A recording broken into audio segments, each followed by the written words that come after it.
ایک مرتبہ حضرت جبریل امین حضور صلی اللہ تعالی علیہ وسلم کی بارگاہ عالیہ میں حاضر ہوئے۔ عرض کی حضور، آج میں ایک ایسی بستی سے ہو کر آیا ہوں جہاں اللہ تبارک و تعالیٰ کا ایک مقبول بندہ رہتا تھا،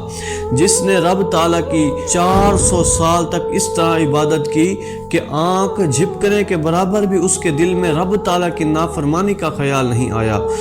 جب اس نے 400 سال تک اس طرح عبادت کی تو اس کی موت کا وقت قریب آ گیا، تو اللہ تبارک و تعالیٰ کے اس مقبول بندے نے رب تعالیٰ کی بارگاہ میں عرض کی، اے میرے مولا، میں یہ چاہتا ہوں کہ میرا سر تیری بارگاہ میں ہو اور آپ میری روح کو قبض فرما لے۔ جب اللہ تبارک و تعالیٰ کے اس مقبول بندے نے رب تعالیٰ کی بارگاہ میں سجدہ کیا تو اللہ تبارک و تعالیٰ نے حضرت عزرائیل علیہ السلام کو حکم دیا، فرمایا جاؤ اور اس میرے مقبول بندے کی سجدے کی حالت میں روح کو قبض کر لو تاکہ اس کی یہ آخری خواہش بھی یہ پوری ہو جائے۔ تو حضرت عزرائیل علیہ السلام نے اس اللہ تعالیٰ کے بندے کی سجدے کی حالت میں روح کو قبض فرما لیا۔ تو حضرت جبرائیل علیہ السلام عرض کرتے ہیں، حضور، جب قیامت کا دن ہوگا تو اللہ تبارک و تعالیٰ اس شخص کو زندہ فرمائے گا اور جنت کے فرشتوں سے فرمائے گا، اے فرشتوں، اس شخص کو میری رحمت کے زور پر جنت میں لے جاؤ۔ تو وہ شخص عرض کرے گا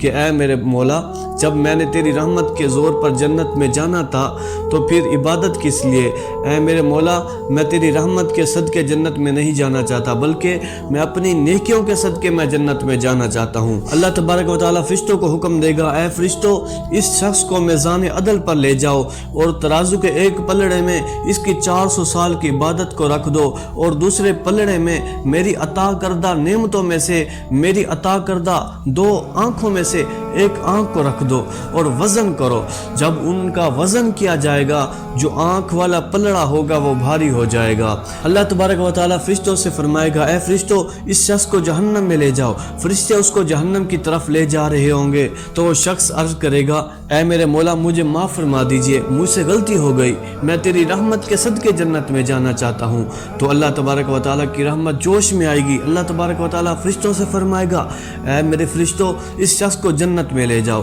تو وہ شخص جنت میں چلا جائے گا۔